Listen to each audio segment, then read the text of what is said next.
ওং নম ভগবতে বাসুদেবায় নম। রাধে রাধে। গীতার মূল্যায়নের আজকের ভিডিও, কর্ম নাকি সন্ন্যাস, শ্রেষ্ঠ পথ কোনটি? শ্রীমদ্ ভগবদ্ গীতার পঞ্চম অধ্যায়ে কর্ম সন্ন্যাস যোগের প্রথম শ্লোক থেকে জানব।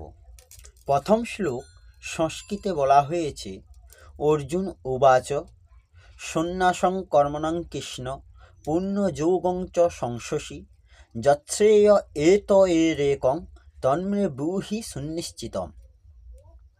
এর অনুবাদ হল, অর্জুন বললেন, হে কৃষ্ণ, প্রথমে তুমি আমাকে কর্মত্যাগ করতে বললে এবং তারপর ভক্তিযুক্ত কর্মের অনুষ্ঠান করতে বললে।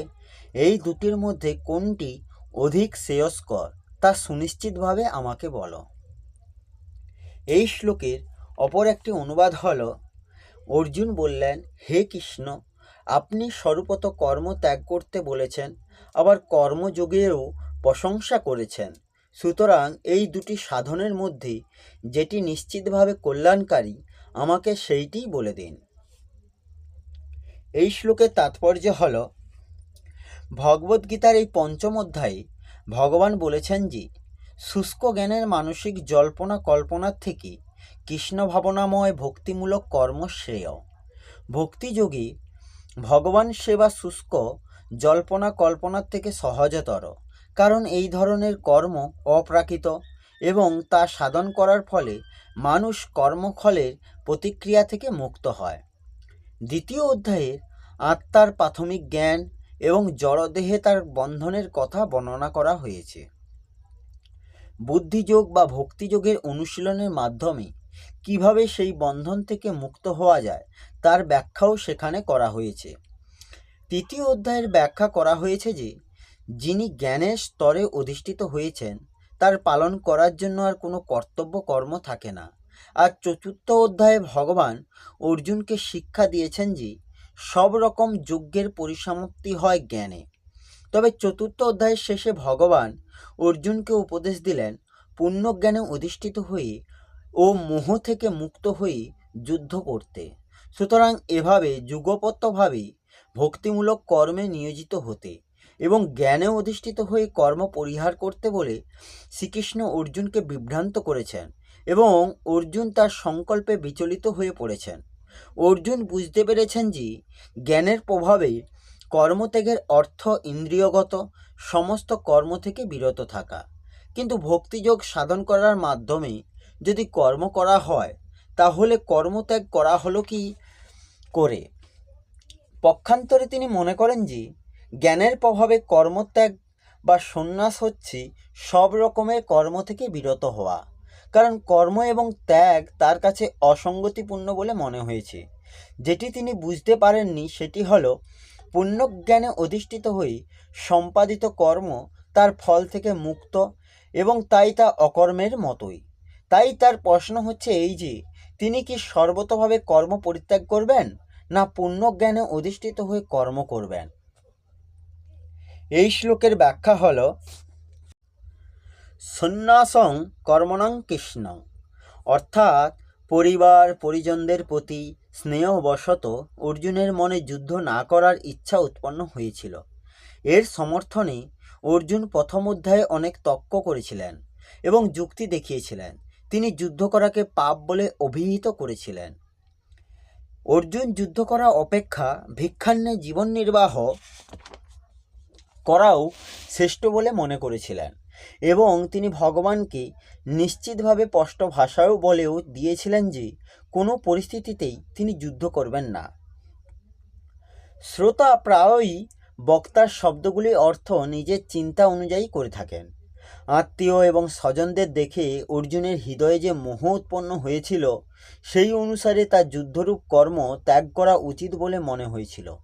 তাই তিনি ভগবানের কথায় নিজ চিন্তা অনুযায়ী এই অর্থ করলেন যে ভগবান কর্মকে স্বরূপত পরিত্যাগ করে প্রচলিত প্রথা অনুযায়ী তত্ত্বজ্ঞান প্রাপ্তিরই প্রশংসা করেছেন। পুণ্যযোগং চ সংশসি, চতুর্থ অধ্যায়ে 38তম শ্লোকে ভগবান কর্মযোগীর অন্য কোনো সাধন ছাড়াই তত্ত্বজ্ঞান প্রাপ্তির কথা বলেছেন। সেটি লক্ষ্য করেই অর্জুন ভগবানকে বলেছেন, আপনি তো কখনো জ্ঞানযোগের প্রশংসা করেছেন, আবার কখনো কর্মযোগের প্রশংসা করেছেন। যৎশ্রেয় এতয়ো রেকং তন্মে ব্রূহি সুনিশ্চিতম। অর্থাৎ এই প্রকার প্রশ্ন অর্জুন দ্বিতীয় অধ্যায়ে 7ম শ্লোকেও যৎশ্রেয় সুনিশ্চিতং ব্রূহি তন্মে পদে করেছিলেন। তার উত্তরে ভগবান দ্বিতীয় অধ্যায়ে 47তম 48তম শ্লোকে কর্মযোগের ব্যাখ্যা করে সেই অনুযায়ী আচরণ করতে বলেছিলেন।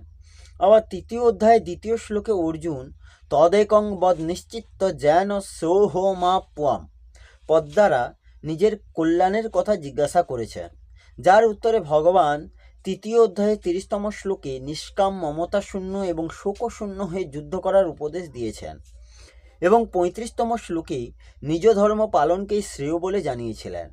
এখানে উপরোক্ত পদগুলিতে অর্জুন যা জিজ্ঞাসা করেছেন তার উত্তরে ভগবান বলেছেন কর্মযোগ শ্রেষ্ঠ। কর্মযোগী অনায়াসে সংসার বন্ধন হতে মুক্ত হন। কর্মযোগ ব্যতিরেকে সাংখ্যযোগের সাধনে সিদ্ধিলাভ করা কঠিন, কিন্তু কর্মযোগী সত্বর ব্রহ্মপ্রাপ্ত হন। এই কথা বলে ভগবান অর্জুনকে যেন বলেছেন যে কর্মযোগই অর্জুনের পক্ষে সত্বর এবং সহজে ব্রহ্মপ্রাপ্তির পথ, অতএব তার কর্মযোগের সাধনই করা উচিত। অর্জুন মনে প্রধানত নিজ কল্যাণেরই আকাঙ্ক্ষা ছিল, তাই বারংবার তিনি ভগবানের কাছে শ্রেয় সম্বন্ধে প্রশ্ন করেছিলেন। কল্যাণ প্রাপ্তিতে ইচ্ছার প্রাধান্য থাকে। সাধনার ফলে সাফল্যের বিলম্বের হেতুও এই যে কল্যাণের আকাঙ্ক্ষা সম্পূর্ণ জাগরিত না হওয়া। যে সাধকদের বৈরাগ্য তীব্র হয়নি, কল্যাণের আকাঙ্ক্ষা জাগ্রত হলে তারাও অনায়াসে কর্মযোগে সাধন করতে পারে। অর্জুনের হৃদয়ে ভোগের সম্পূর্ণ বৈরাগ্য জাগেনি, অথচ তার নিজ কল্যাণের ইচ্ছা বর্তমান, সেই জন্য তিনি কর্মযোগের অধিকারী।